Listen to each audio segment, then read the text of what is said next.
Marcos Pineda en Entérese. Vaya escándalo que se suscitó tras el que se diera a conocer a través de un medio de comunicación nacional un audio y video sobre la plenaria que sostuvieron el día de ayer las diputadas y diputados federales de Morena. Bueno, esta se había llevado a cabo puerta cerrada, existe el compromiso que han hecho entre ellas y ellos mismos, a propuesta de Ricardo Monreal Ávila, su coordinador, para que pues no salgan de ahí, ¿no? Que lo que traten ahí, pues se quede ahí, que nadie sepa, que nadie se entere de cuáles fueron los pronunciamientos, los planteamientos o los acuerdos que se tomaron en estas reuniones.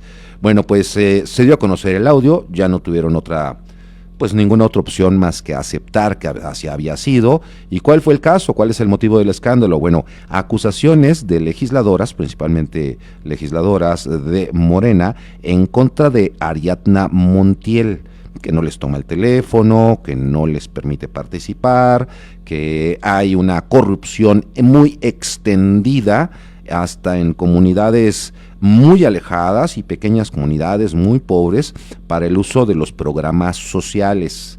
La presidenta de la República fue cuestionada al respecto, no quería referirse a este tema, descalificó por el hecho de que había sido esto publicado por un determinado medio de comunicación que no es afín al gobierno, por Latinus.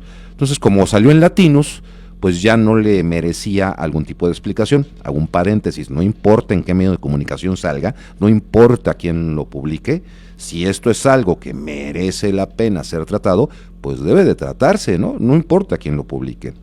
Bueno, el caso es que la presidenta dijo, bueno, pues sí, vamos a entrarle, se dedicó a hablar maravillas, a elogiar a Ariadna Montiel, dijo que hace un excelente trabajo, que al contrario de tener algún inconveniente, de que le vayan a pedir su renuncia, no, hay todo un reconocimiento para la secretaria del Bienestar al nivel federal, nada de que le van a pedir la renuncia. Dijo también la presidenta que es muy estricta la operación, el blindaje que se tiene de los programas sociales y conminó a que no sean utilizados en forma personal, con motivos políticos para hacer campaña. Eso es algo que no debe hacerse porque pues son un mandato constitucional, son derechos que tienen los ciudadanos y nadie tiene por qué, nadie de ningún partido, particularmente proviniendo del partido del que ella salió, del que ella salió como candidata a la presidencia de la República de Morena, pues no, esto es algo que no debe de suceder. Bueno, pues vamos a ver en qué acaba todo esto, seguramente en nada, ¿no? Ahí tendrán algún acuerdo para decir, miren, ya, se filtró el audio, alguien lo dio a conocer, ya nos exhibieron, ya párenle, ¿no? Porque quedó muy claro, ¿no? Que sí le dan un uso político y que sí hay ahí cosas que se tienen que corregir. Mire, pues ya si lo corren, no las corren, o que hagan allá al interior de Morena, pues es asunto de ellos, ¿no? Pero lo cierto es que sí deben de tomar medidas para que no caigan en hacer lo mismo que tanto criticaron de los gobiernos anteriores. También la presidenta de la República se refirió al caso de los candidatos, las candidatas también, que se ha pues ya reconocido, tienen nexos con miembros del crimen organizado, que los han defendido, o jueces que los han liberado ya en forma sistemática. Pues gente que se coló en las listas, ¿no? Se coló en las listas de candidatas y candidatos. La presidenta considera que el Tribunal Electoral sí podría descalificarlos, sí podría tomar alguna medida precautoria para que no llegaran a la elección. Recuerde usted que la posición de Guadalupe Tadei, la consejera presidenta del Instituto Nacional Electoral, es que esto no está dentro de las facultades del INE, que eso le correspondía al Poder Legislativo, al Senado de la República particularmente, hacer estas revisiones y ya entregar las listas al INE, como sucedió, que bueno, a quien se le pasó, a quienes se le colaron estos personajes de pues ya dudosa reputación, pues fue al Poder Judicial, ¿no? Al Senado de la República.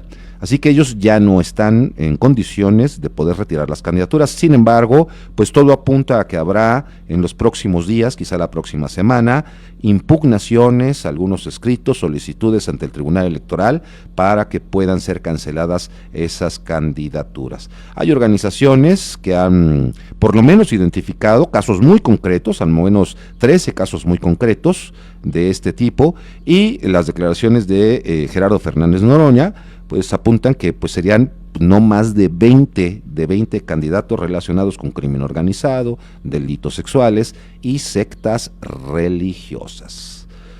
Claudia Sheinbaum Pardo también pidió investigar la detención del delegado del Instituto Mexicano del Seguro Social en Tamaulipas. La primera información que se supo es que este delegado habría sido detenido en posesión de un arma de fuego y 3 millones de pesos. Posteriormente, José Luis Aranza Aguilar dijo que fue detenido por policías estatales, que él no llevaba nada, que es el que le sembraron el arma y que le sembraron el dinero.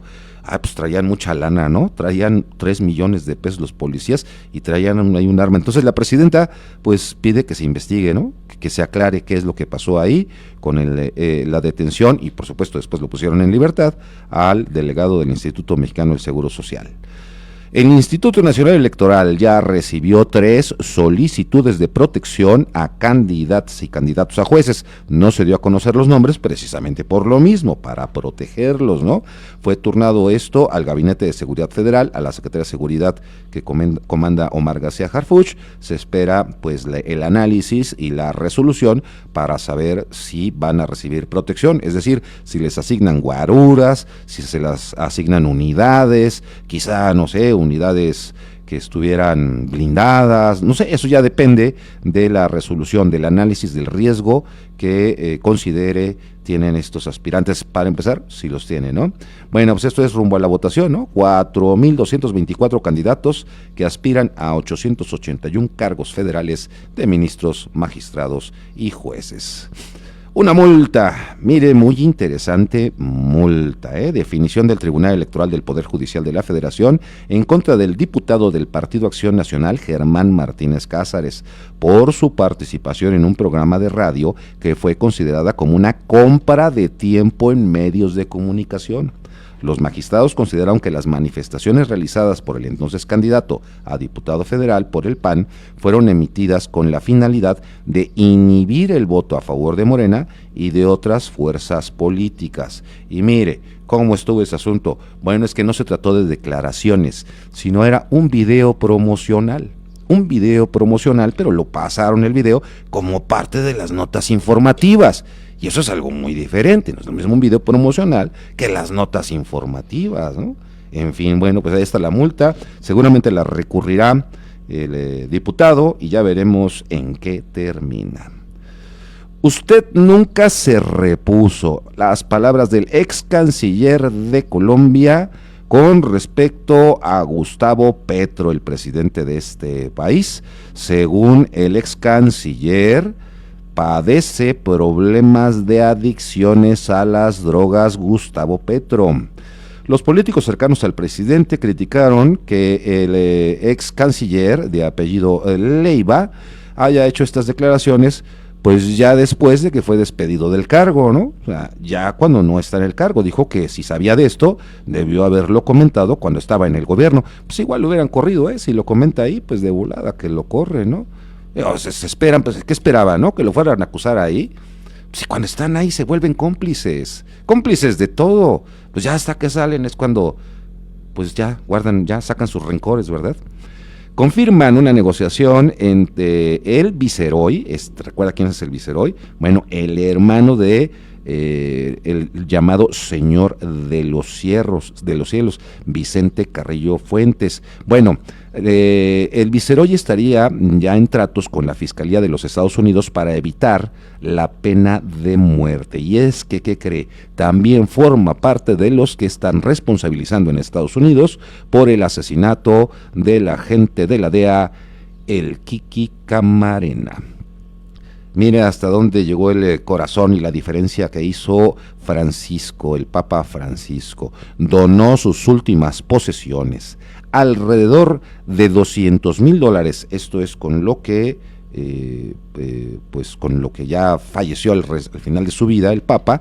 $200,000 aproximadamente fueron destinados a los presos. Los recursos se entregaron a una fábrica de pasta del Centro Penitenciario para Menores Casal del Marmo en Roma. Una monja que era amiga personal del Papa Francisco, pues hizo poco caso del protocolo. Se acercó al féretro y mantuvo ahí una oración por varios minutos para despedirse de su amigo. La mujer llevaba una mochila al hombro y estuvo al pie del pontífice mientras lloraba en silencio, aunque los cardenales, obispos y el personal del Vaticano son los primeros en dar el adiós. Bueno, pues ella se les adelantó, dijo: yo me voy a despedir de mi amigo el Papa. El Vaticano analiza ampliar el horario para despedir al Papa Francisco por la gran cantidad de fieles que han acudido. La exposición del féretro continuará hasta este viernes, según el horario de allá de Roma. Bueno, pues estaría hasta las 7 de la noche. Actualmente, durante estos días, está hasta la medianoche. Bueno, están analizando y seguramente así será. Todavía falta que digan cuánto tiempo más será el que permanecerá abierto el recinto para que los fieles puedan ir a despedirse, pero sí, se ampliarán los horarios. Proponen que se pueda acceder hasta el registro hasta la medianoche, es decir, aquellos que lleguen antes del cierre, antes de la medianoche, ya estarían ahí hasta que puedan pasar a despedirse y ya después salir. Hasta la medianoche podrían entrar, ¿no? Como cuando usted llega a algún tipo de esos servicios, ¿no? En el banco. Usted, y si entra al banco, pues ya hasta que lo atiendan. Algo similar es lo que están pensando hacer. Pues vamos a ver si esto es posible, y porque, vamos, la cantidad de gente que está visitando ya en estas honras fúnebres a Francisco es muchísima. Marcos Pineda en Entérese.